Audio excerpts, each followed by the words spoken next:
Hey, folks, hello and welcome. It's Tuesday. Rocktober rocks on. Today, as you can see, we've got Lynch Mob bassist Jaron Gulino. He's going to return to us today, and we're going to talk about what's happening with Lynch Mob and some horror movie stuff. Talk to you in a minute. Can you dig it? Can you dig it? Can you dig it? I'll tell you what, that still remains one of my favorite movies. The Warriors. What a great flick. Of course, man. Classic. Yeah. It's got a good soundtrack, too. I checked that out recently, so it's pretty good stuff. Joe Walsh is in it, too, right? And then he did that song again with Eagles later on, which I always try to make sure I say Eagles, not the Eagles. You gotta be careful. Did you see their story, their documentary? I did not, but I heard multiple people talk about it. Yeah, it's really good, and it's long. It got to a certain point and ended, and I'm like, whoa, whoa, whoa, whoa. But then it came back, and it was the second part of it. I was like, oh, okay. So I was like, you didn't get through everything. Dedicate a whole day to it. Absolutely. Absolutely. Well, let's get straight down to it. Yesterday, you put out a really, was it yesterday? You put it out, right? Because you got home and... For the unboxing, yeah. Yeah, and you did the unboxing. So get out there and check that out. It's on Jaron's Facebook page. You can see that out there. The whole unboxing. I'm going to show you what's available. And this one, I don't know if I got the money for it right now, but it was really cool. I'm just going to start here. This deluxe set is the deluxe fan bundle, and it's got not only the vinyl, but what kind of vinyl are they calling it? It's a smoky splatter? I always just call it like a splatter. Yeah. I don't know what this one is, but it kind of is just to match the theme of the colors of the album, kind of. Yeah, it's cool. It's cool. It's called great. Dancing with the Devil, and then it also comes with the CD, and it's got these like they're, what do you call them? They're like collector card pieces, but they're calling them trading cards. Right, okay. But yeah, I mean, aside from that, it's got stickers, picks, a pin in there, the cool stuff, cassette. a patch. But the cassette is the highlight for me, for sure. That's awesome. I love cassettes, man. I was just talking to Billy Blair yesterday, and we were talking about Zebra, and he goes, "Yeah, I've still got that on cassette." And I was like, yeah, he had that second album he really liked, No Telling Lies. So that's the one big set, and that one is like $65, right? I think something like that. I forget the pricing on it, but whatever it was, $70. well worth it. Yeah. Oh yeah, I mean that's like I say, vinyl, CD, cassette, picks, the collector's cards. Those are great, and it's a really neat pack. And then you have a test pressing with the vinyl as well, that's out there. We don't have to do pricing on everything. Because I don't remember what they all are. This is the one that I was digging. It's got the CD, the vinyl.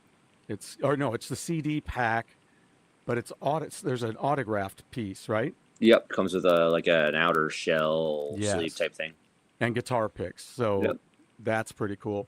And then you've got just the vinyl, which is cool. And then you have the vinyl with Sun Red Sun as well. You have that package as well. So that's pretty cool. And then got some new shirt merch out there as well. We do. And the hoodie merch out there as well. If that one comes up, come on, there it is. Yeah. So pretty cool stuff. Who does the artwork for you guys? It all depends what we're looking for. This guy Ravi did this latest album artwork. He's on the West Coast Very cool. for the Dancing with the Devil stuff. And then we have media guys that we use that work up the shirts and alter the images to fit whatever it is we're trying to do. So Big Talk Nation does a lot of that stuff for us, all the promo videos, the hype on the merch, that kind of stuff. Right. Yeah, it's on Rat Pack Records, and I've been hearing about Rat Pack for a long time at this point. I used to do some writing before this, and there it was. I'd get all their stuff that was coming out, and it's really cool stuff. They had all these great bands. Looks like we have Cars and Crypto. Says, sup, bro? All right. And Two great things. No doubt. Dennis Sanchez, official. Oh, yeah. Dennis, man, he came up with a great promo for our new music video for Dancing with the Devil. Wow. DSO, man, he does great work, and thank you, Wow. Dennis. That's outstanding. Well, thanks for chiming in, guys. Keep it up. If you guys got questions, throw them in here. So I just, I want to just find out, coming up, you guys have stuff like this. This is coming up next year in January. And you've got, what else is going on with the touring right now? So when you say stuff coming up in January, you mean the album?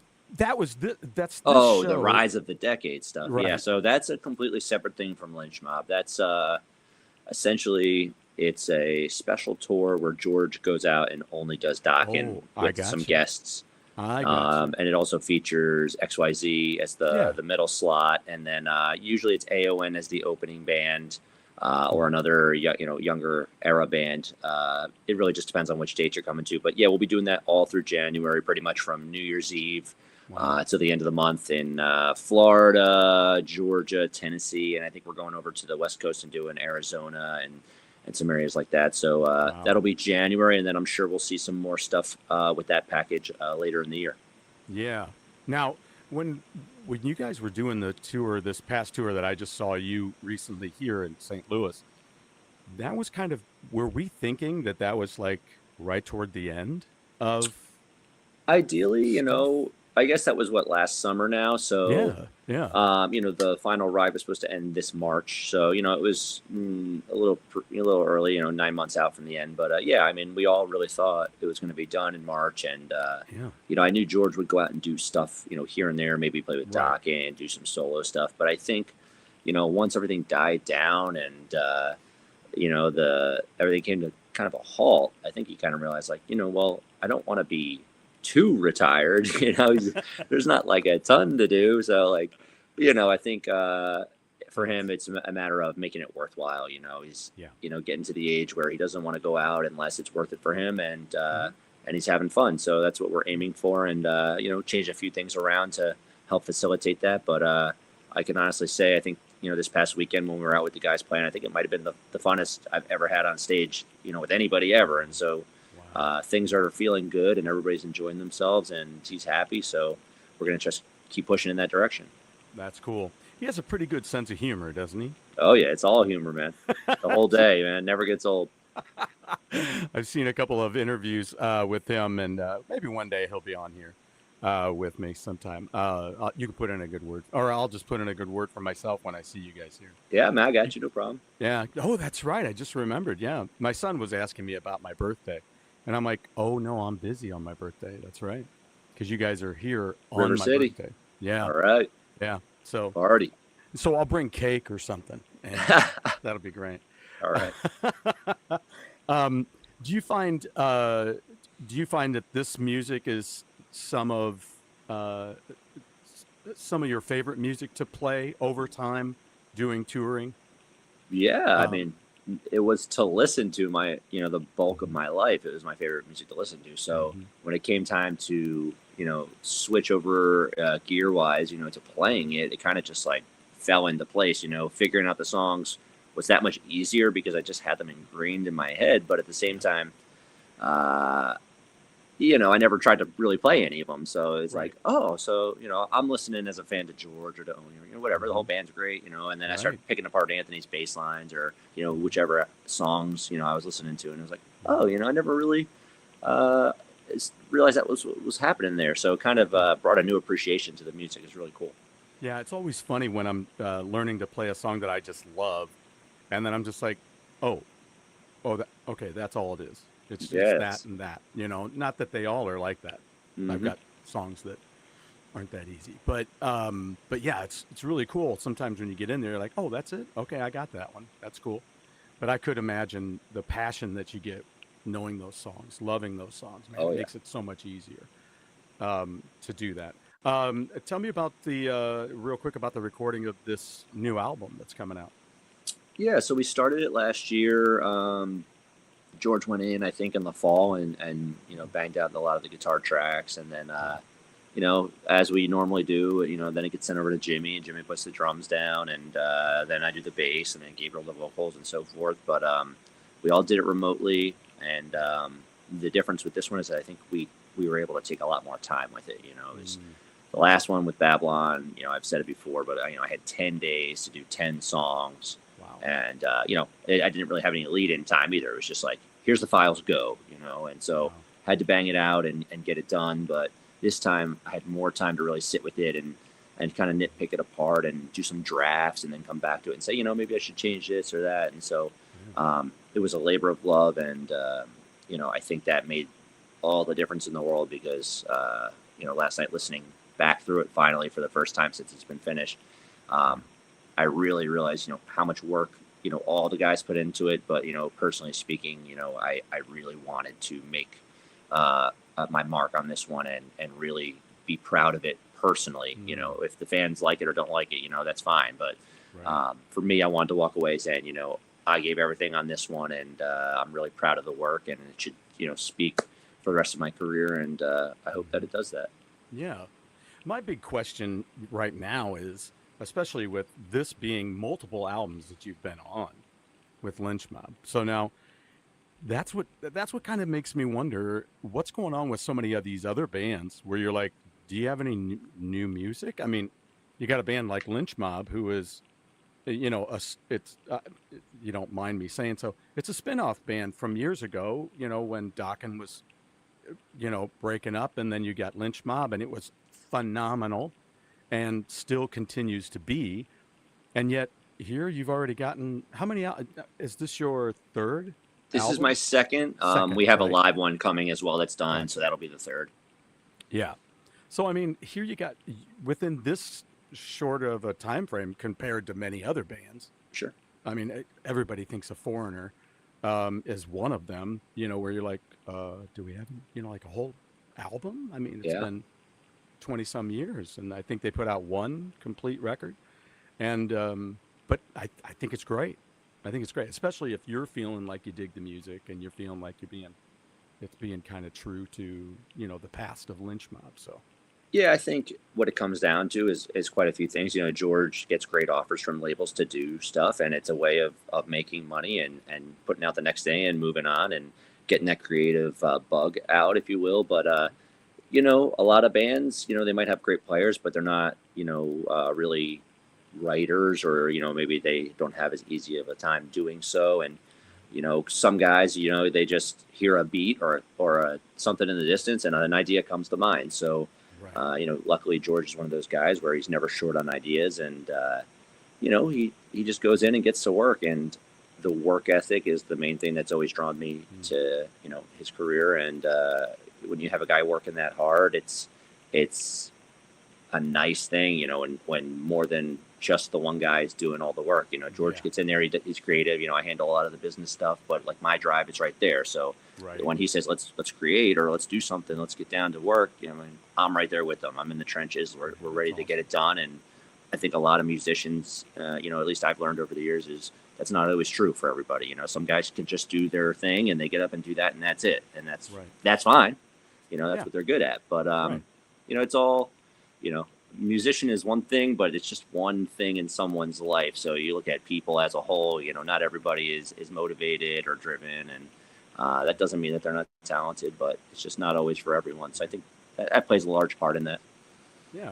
And I think it has to do with a working relationship as well, right? Sure. Because you're like, I feel motivated because this guy respects what I do. I respect how he does the stuff, and it's an understanding. Yeah. I mean, you get some bands, they might write a ton of stuff, but then they come together and say, well, I don't like your idea, or, your idea stinks, or whatever. My idea is the best. And it's like, I get that that's how bands work too. But in our situation, we understand George is the leader. He's got a sound, he's got a style. And we work on stuff together too. But, it's just like, you just go with the flow and you get it done and on to the next thing. If you don't like this one that much, that's fine. You got another shot later to get it right. So I try never to become too attached to any one particular thing, because I try to always just be moving forward, and I don't like to dwell on anything too long. So, that's helpful in these situations. I'm glad to hear you say that, because that goes along with my, it's kind of a joke line, but it's really not a joke line. It's, if something goes wrong, just blame the bass player, because we can take it and we're ready to move on. That's right. It. That was me. Well, it sounded like the guitar, I'm sure it was me. Let's just go. Let's sorry about that. Yeah. There's so much time lost. Who was that? Yep. Just whatever. Doesn't matter. Doesn't Take it matter. again. I'll take the heat. It's fine. Let's just go. Then your guitar player's like, dude, nice one. You're like, yeah, whatever. Yep, Just don't you do owe it me. again. Yeah. You owe me. That's lunch next week, man. Yep. So, of all of the your tour destinations as of late, what are some of your favorite places to be? Man, it's hard because I really got spoiled. We play a lot of cool places, a lot of cool clubs, Right, and bigger right. venues as well, outdoor places. We're doing Penn's Peak up in the Pocono Mountains here in Pennsylvania next week or this weekend, and that's always a favorite. We were just out in California. We do the casinos. I don't really have a favorite, but there are definitely some places that are more fun than others. The Machine Shop up in Flint, Michigan is always a blast, and I like going to the Whiskey. It's not my favorite place to play, but the vibe of the whole thing is always fun. Yeah. But it's just I think the audience and the situation, whether it's what band I'm playing with or whatever, I think that has a lot to do with it, because your surroundings really make for the event and the evening or the day. So there are a lot of variables that could dictate that. Yeah. Tell me about your other two bandmates. How you feel? What are some great things you dig about your bandmates there? All right, so the current guys we have in Lynch Mob right now is Brian Tishy on drums and Andrew Freeman. Tishy, to start there. He's the guy. He's the who's who for rock bands. For a long time now. His energy is infectious and out of control. I don't ever question what he does, because even if he's not playing, the exact thing from the album, he's playing something super cool. Right. And he's smashing back there. So, you turn around and he's just like hunched over the snare, like ready to, to jump over the friggin' kit and go crazy. And so that makes me really hyped up to play. And I really enjoy that energy. And then, you add Andrew in there, and Andrew's just unbelievable, man. He can just hit any note. He's got such a wide, knowledge of the material and the songs, and, great front man and positive. All the guys right now are super happy and just having a good time. And, we're not working too much, but, the amount that we are, it's almost impossible not to enjoy it. What's not to like? You fly out, do a couple shows, and they're good shows, and everybody has a good time, gets paid, and goes home, and you're on stage with legends, man. You're just making magic in front of an audience. There's nothing better than that. There's no better feeling. So I truly am blessed. I grew up seeing bands like Last in Line and seeing George with Tishy and all these things over the years before I ever came into the scene. So to be up there and being a part of, one of four guys that, I grew up respecting and idolizing. That's a super cool feeling, and it sure doesn't get old for me. I think about it every night on stage. I truly do. Yeah. Now, you guys have a gig or gigs maybe that you're doing with Bullet Boys? We just did 2 this past weekend. Yeah, and was Jimmy with that? Yeah, he's back with Bullet Boys. Yeah, that's what I thought. Yeah. So it's cool to have some family around. Right. Yeah, that was great. I was really, really happy. I was sad that I didn't get to say hello, but you told him hello for me, and he saw the photos and stuff like that, and I just thought that was great to see him play. He was so powerful that night here, and wow, I don't know. I was just emotional just watching him. Just not emotional like, oh my god, but it was just like, dude, yes. It's the power, man. It's moving. Getting to play with some of these guys. I played with a lot of drummers. Even in Lynch Mob, I played with a lot of drummers already. And they were all fantastic. And when you get to a level of playing with a guy like George, who's been around for a long time, that pretty much whoever's going to be sitting behind you on the kit is going to be somebody amazing. Yes. And you get some of these old school guys where they just beat the hell out of the drums. Like, you can't even imagine standing there next to them with your, for me, with my bass, it's like my ears are ringing so loud from the cymbals and how hard they're hitting. It's just like, I can't even complain, because it's just, it's moving, man. It truly is. So yeah. It's man, special.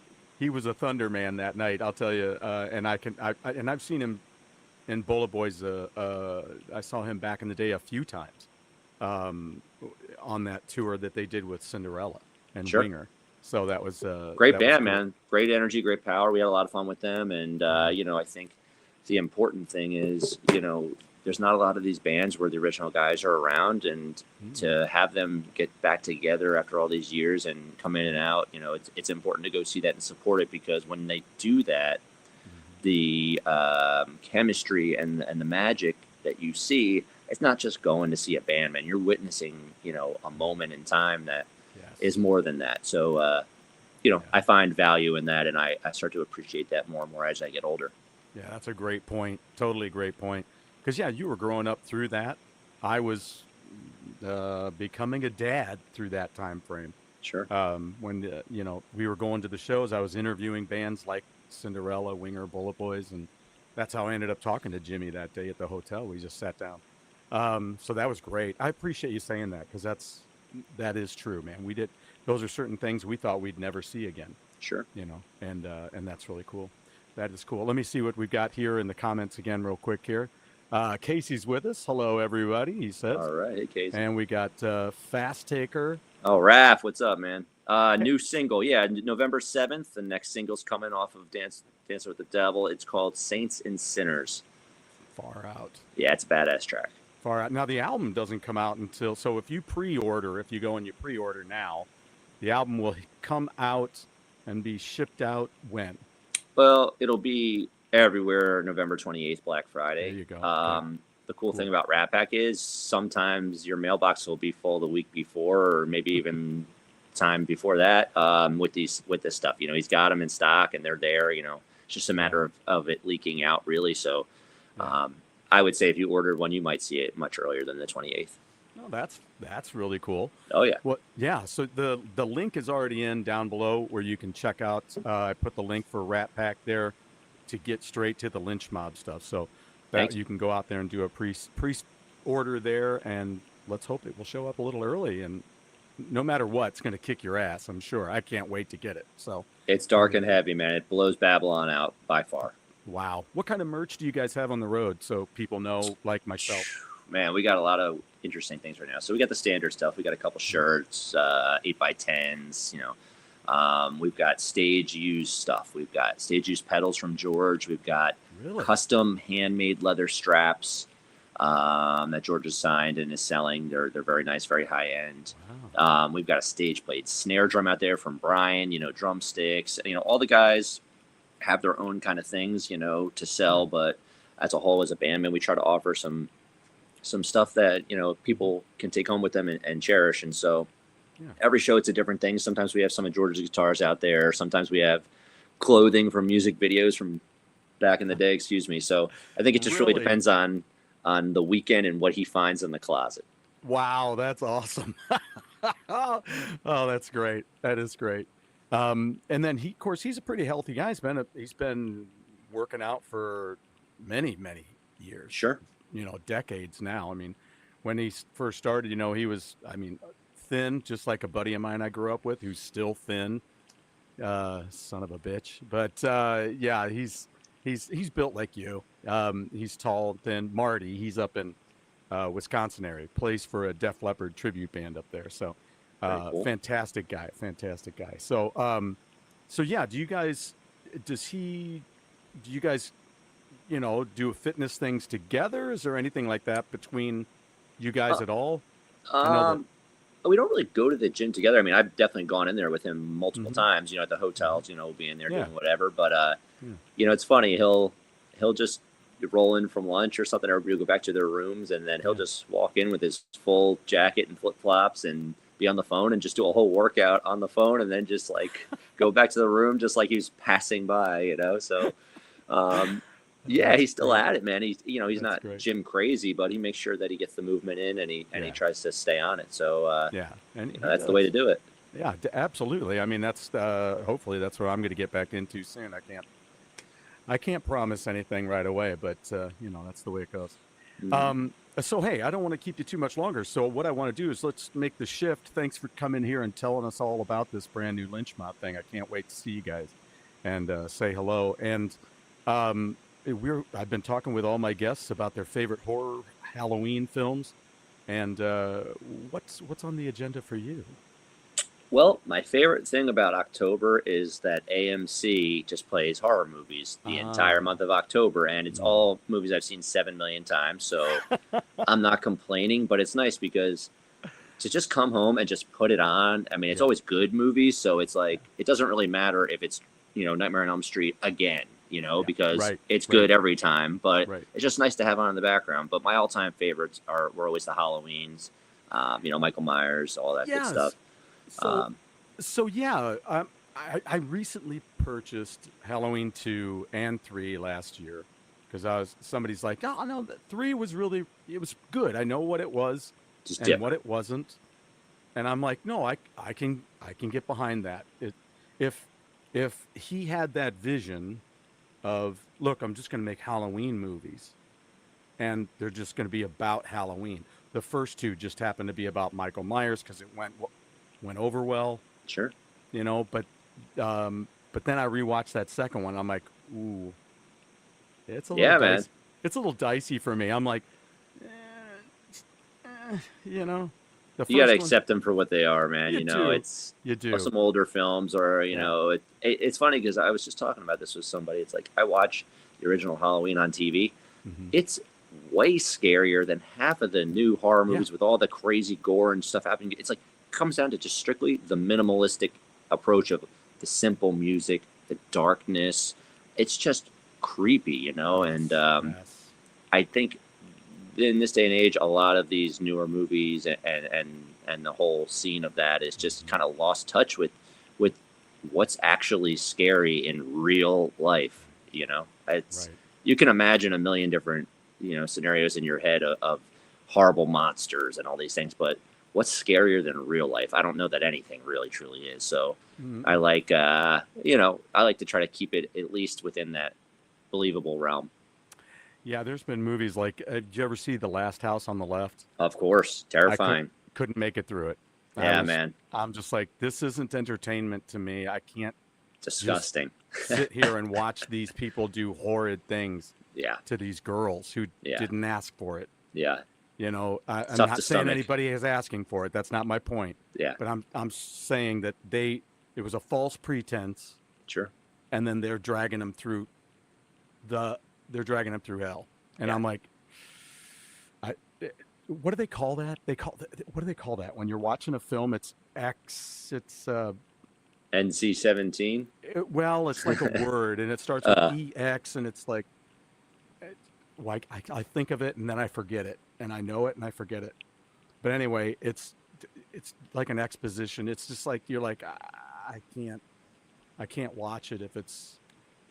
I just started seeing another film that was like that recently, and I'm like, I'm done. Yeah, you got to live with that and remember it moving forward. So it's nice to not have that stain on your brain, if you will. Yeah, it's like I spit on your grave. I don't need to. I don't. I get it. Yeah. But that stuff was huge because The Last House on the Left happened when I was a kid. Yeah. And I didn't watch it because I was too young. So sure. Traumatizing. Exactly. I was like, well, it's, I don't know, I can't see it. And there was no cable, so I couldn't see it. And then when I was a big boy, I went to the library and they had it. And I'm like, oh, there, you know what? Finally. I'm going to watch an old classic, because that was Wes Craven's first film, right? I believe so. Yeah. And I pick it up and I'm starting to watch it and I'm like, nope. Okay, I get it. Yeah, big revenge at the end, whatever. Move along, Yeah, but it's that kind of stuff that, desensitizes people to, like, a lot. You watch enough movies like that and you're just like, it's just another movie about rape or another movie of this. It's like, that's not, it doesn't make it any better. Oh, it doesn't. Especially for me. I mean, that stuff really pisses me off. Sure. And I'm like, I don't like feeling like I want to do things to people. Yeah. Because of what they've done. I don't like to watch a movie that incenses that in me, because I'm like, when it comes to women, kids like that, I'm like, don't even think about it. I'm like, don't. Nope. Because if you do, I'm going to do something really bad, I think. And that's going to be really bad. Do you have another film that you really, really dig that's maybe a little out somewhere where you're like, does anybody know about this movie? Geez, I'm sure there are. I'm a big movie guy. The thing is, I'm also a big weed guy. So like, I'll get real high and watch a ton of movies and love everyone. And then I'll go back like a year later and be like, oh yeah, I saw that. And then watch it again. And I can't remember what's going to happen, but I know that I've seen it and I can kind of recall. So, you know, I always get put on the spot with questions like this, like, oh, what's your favorite thing? Or this, Right. I can't think off the top of my head, but there's a million out there. And, Well, you like know, yeah, go ahead. no, I'm just, you know, it's, again, I try to lean more towards psychological thrillers in terms of the darker stuff and things that make your mind kind of twist and keep you guessing. And so any kind of horror movies like that with uncertain endings or things like that, I really enjoy. And again, I kind of stray away from the CGI crap and the unrealistic, you know, monsters. But you know, anything real life is scary to me, and it doesn't even have to be a horror movie. It could just be an action movie. Sure, that's great. Another great one. Yeah, Get Out. That's a great site. Here's another one too. If you haven't seen it, it's on Amazon now. I'm in the midst of watching it. It's a classic from the late 70s, Magic, with Anthony Hopkins. Have you seen I have Magic? not seen Magic. I'll have to write that down. Anthony Hopkins, Write it down Burgess right now. Meredith, David Ogden Stiers is in it, and Margaret. Magic. Can't get any better than Anne Margaret. She was gorgeous back then, and I'm watching that tonight. just oh man, it's awesome, and it's got the ventriloquist dummy in it.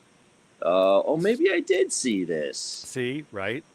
Maybe I kind of vaguely. Again, smoke a lot of weed and watch a lot of movies. Well, So you know, it's a good weed movie, I'll tell you that. all right, I'm in. I guarantee you. But you know, like I've been talking about this one a lot. Oh, great! It was on last night. I watched it. Awesome. And I they had it on even in the have background.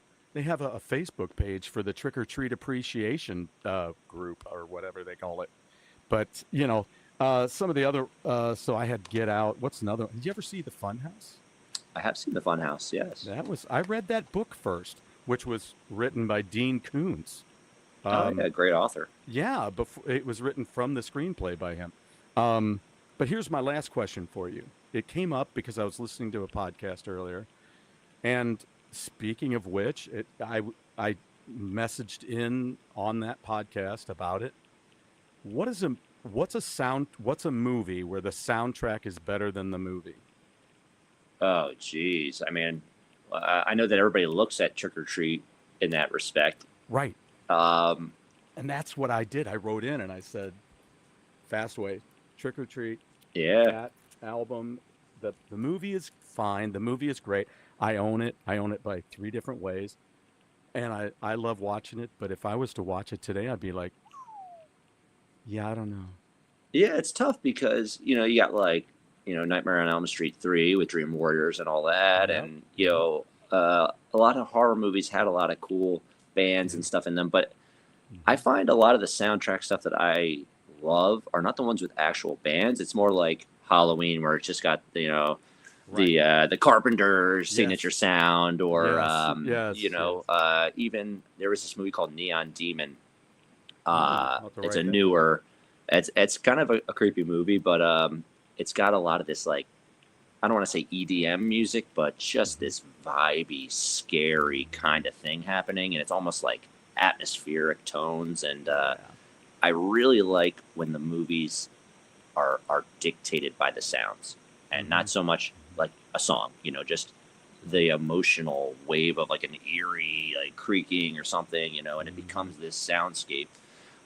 So, you know, again, simple things like, you know, John Carpenter's stuff and stuff like that. I think that pairs well with the genre and a lot of those movies in that realm. Yeah. Did Carpenter, did he do They Live? Was that I believe he did. Yeah. I think it was, right? Yeah. That was a wild one. And of course, these are always great. Oh yeah. Those I are, don't think I've seen World's End, but I've seen the other two. Yeah. oh, they're all worth it. They're all worth it. So, well, let's see. I got one more comment and that came in here. Any shows in New York City? Yes, February 26th, we are at a new club called The Racket, or Racket NYC. I forget what the proper title is, but Okay. it's a new club there, and it's in Midtown, I believe, and we'll be doing Lynch Mob with Trickster. And then George will be doing an encore, fairly decent length dock and set with some new young guys, you know, internet famous guys Wow. backing him. So, yeah, man, it'll be fun. That'll be the first time that George has been in New York City in almost a decade. So, Wow. And you said, what's the date on that one? February 26th. February 26th. So there It's you called go. the Mr. Scary Mini Tour. We're doing 3 shows: New York City, Albany, and Providence, Rhode Island. And I believe the New York City show is Kobe Reese opening up with Trickster, and then Lynch Mob, and then the George Lynch doc and set. Wow. Yeah, there was some a friend of mine who just played a gig with Trickster recently. Yeah, great guys there. We couldn't yeah. wait to team up and do some shows. I mean, I've known those guys for a long time, and more good energy, which I'm excited about. Right. That's awesome. Well, great. Well, hey, I'll let you get rolling, and I would have you on all day, but we got things to do, and I've got a roast to get in. So, All right. I got to make sure I feed my wife. So it's she's here. Oh, I thought you working. were gonna start roasting some people. I'm like, No, I probably could, but it's not, it's not really what I do yet. all right. So anyway, well, thank you again, Jaron. I really appreciate you being here, man. It was a great time. Yes, As thank you for always. having me. Really appreciate it, as always. You got it, man. And I'll see you on my birthday, I guess. I'll keep in touch with you. November 21st. See you then, Stu. Sounds cool. See you, bro. Take care.